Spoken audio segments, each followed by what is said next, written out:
Third आई आपका open होता है। इसका मतलब ऐसा कि आपको अंतर्ज्ञान की शक्ति प्राप्त होती है, जिसको अंतर्ज्ञान की क्षमता कहते हैं या फिर सूक्ष्म देह से जाकर देखने की क्षमता कहते हैं।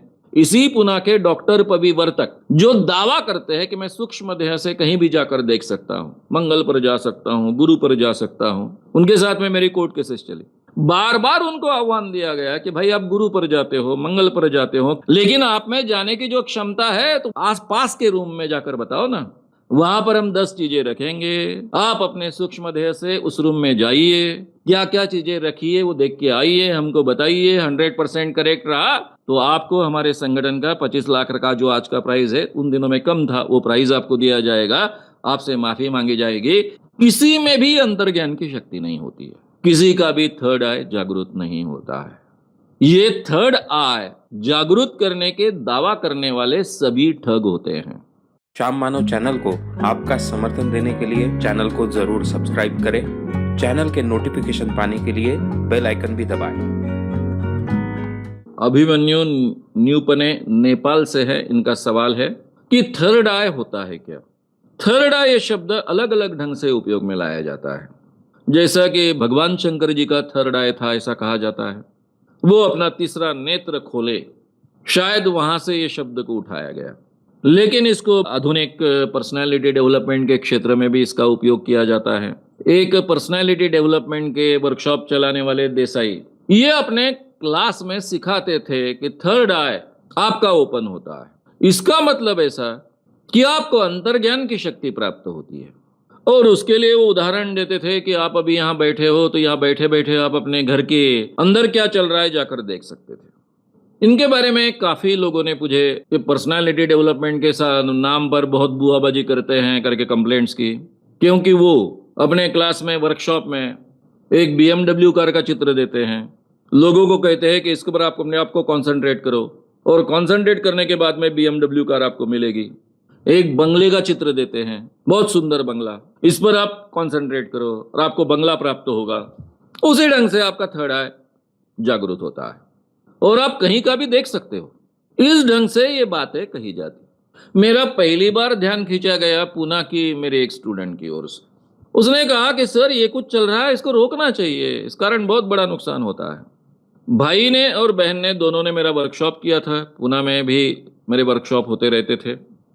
लड़की आई, कहने लग गई, मेरा जो पति है पढ़ा लिखा, उसका पुणे में एक बड़ा टीवी का शोरूम है। वो लड़की कहने लग गई कि सर एक दिन मेरा पति घर आया और मुझसे कहने लगा, मैं देखा तुम एक अपने प्रिय के साथ में ऐसा ऐसा कर रही थी। मेरा उसका बहुत झगड़ा हुआ। दिन भर मैं घर में अकेली थी, लड़की बहुत सुंदर थी, हालांकि उसका पति भी बहुत सुंदर था। दोनों का झगड़ा हो गया, झगड़ा बहुत बड़ा। भाई को बुलाया गया, इसी गांव में रहता है, पुणे में ही रहता है। भाई ने हस्तक्षेप किया, दोनों को शांत किया।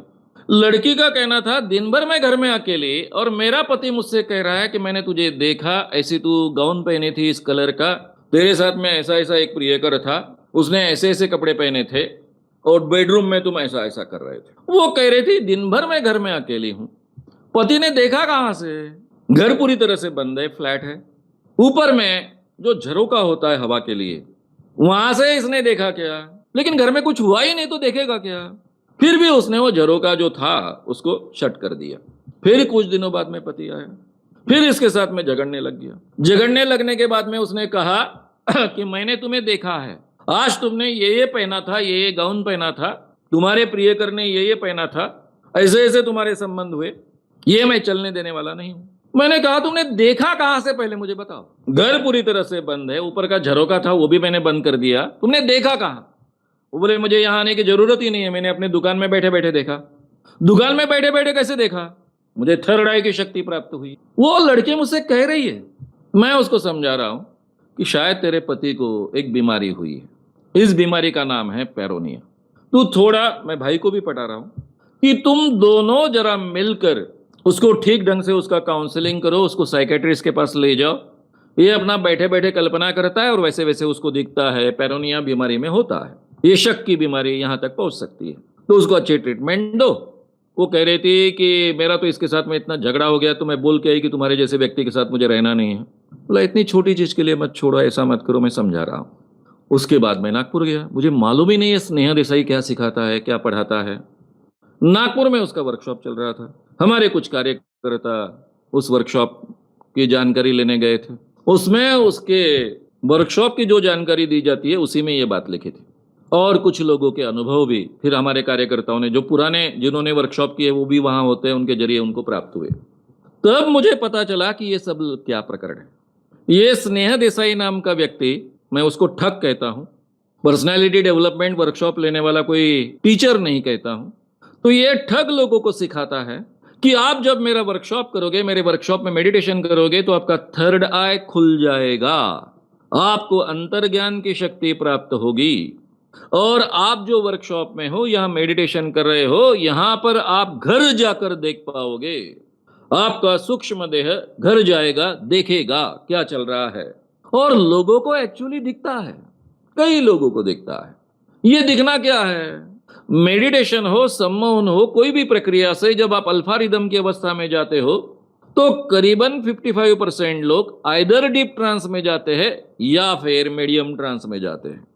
यानी 50 से 55% लोग इस अवस्था में जाते हैं कि जो वो अपने मन में कल्पना करेंगे वो उनको एक्चुअली दिखेगी, हेलुसिनेशन होगा या फिर कम से कम विजुअलाइजेशन होगा, तो उनको दिखता है। अब मैंने कई बार ये लोगों को प्रयोग करने को लगाया कि अभी आप यहां बैठे हो, आपको अपने घर में क्या चल रहा है पता नहीं है। ऐसा करो, अभी तो आप कोई मेडिटेशन में नहीं हो, कोई सम्मोहन में नहीं हो, कुछ नहीं हो, जागृत अवस्था में हो, फिर भी अभी इस समय, अभी अगर शाम के 5 बजे है या फिर शाम के 7 बजे है, तो 7 बजे अपने घर में क्या क्या चल रहा होगा ये लिखो। लोग लिखते थे। अभी घर में फोन लगाओ, इसमें ये भी लिखो कि अपने पत्नी ने क्या पहना होगा, वो अगर खाना पकाने की तैयारी कर रही तो क्या कर रही होगी, बच्चे क्या कर रहे होंगे, पत्नी ने किस ढंग के कपड़े पहने होंगे, लोग लिखते थे। फिर मैं कहता था कि अभी तो आपने केवल कल्पना की है, क्योंकि आपका इतने दिनों का अनुभव है कि शाम के समय में 7 बजे घर में क्या होता होगा। अभी फोन कीजिए और इसमें से कितनी बातें सच्ची है जान लीजिए। लोग फोन करते, कोई कहता सर मैंने 10 बातें लिखी थी, उसमें से 9 बातें करेक्ट रही, कोई कहता था 10 की 10 करेक्ट रही, कोई कहता था 7 करेक्ट रही, कोई कहता था 6 करेक्ट रही। लेकिन मुझे एक भी व्यक्ति आज तक नहीं मिला कि जो कहे कि मैंने जो कुछ लिखा था अंदाजन पॉसिबल है, घर में क्या हो रहा होगा, उसमें से एक भी बात सच नहीं रही, ऐसा एक भी नहीं मिला। मैक्सिमम लोग अबाउट 60% 70% करेक्ट रहते हैं। अब यही बात होती है, हमारी श्रद्धा होने के कारण, ये ठग स्नेह देसाई पर श्रद्धा होने के कारण हम मानते हैं कि हमको यहां से दिखता है, और फिर जब हम उस अवस्था में होते हैं, मेडिटेशन की अवस्था में, तब हम कल्पना करते हैं कि हम घर गए और हमने घर में देखा, और जो कुछ हमको दिखता है वो बाद में अगर हमने कंफर्म करने की कोशिश की तो उसमें से काफी चीजें सच निकलना स्वाभाविक है, क्योंकि इतने दिनों से हमको मालूम है कि हमारे घर में शाम को 7 बजे क्या क्या होता है, उसमें से काफी चीजें आज भी होती रहेगी।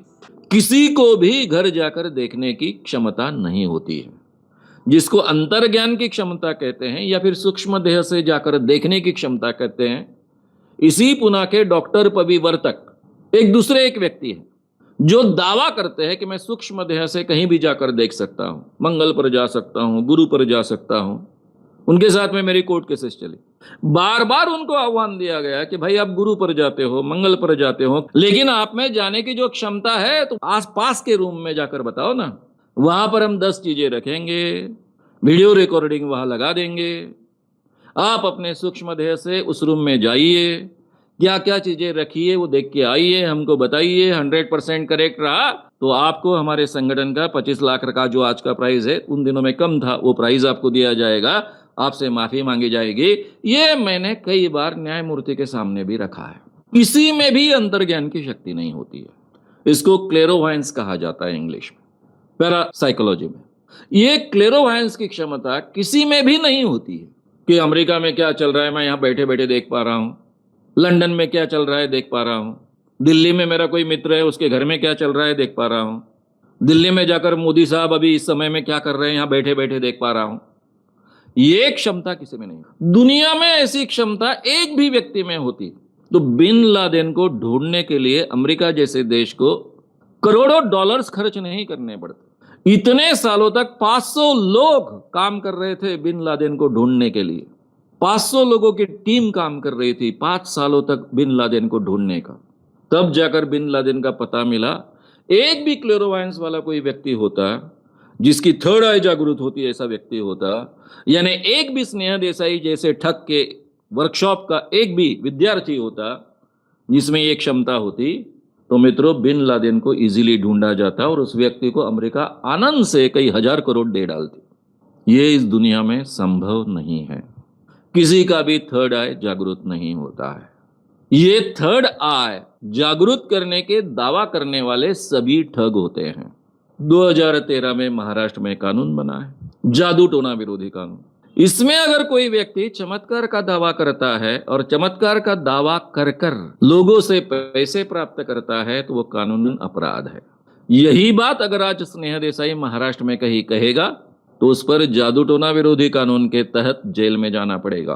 कम से कम पनिशमेंट 6 माह कारावास की है, 7 साल की सजा उसको हो सकती है। मित्रों, इस ढंग से थर्ड आई नाम की कोई भी चीज दुनिया में नहीं होती है। किसी की थर्ड आई जागृत नहीं होती है। कम से कम मैं पूरी तरह से पूरे दावे के साथ में, पूरे आह्वान देने की तैयारी के साथ में कह सकता हूं कि किसी भी इंसान का थर्ड आई जागृत नहीं होता है।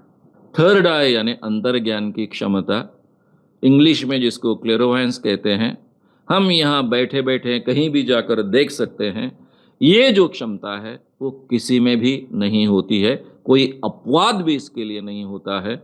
अगर कोई अपवाद आप सादर कर सके, सामने ला सके, तो उसके लिए सीधा सीधा मेरे संगठन का 25 लाख रुपए का प्राइज है।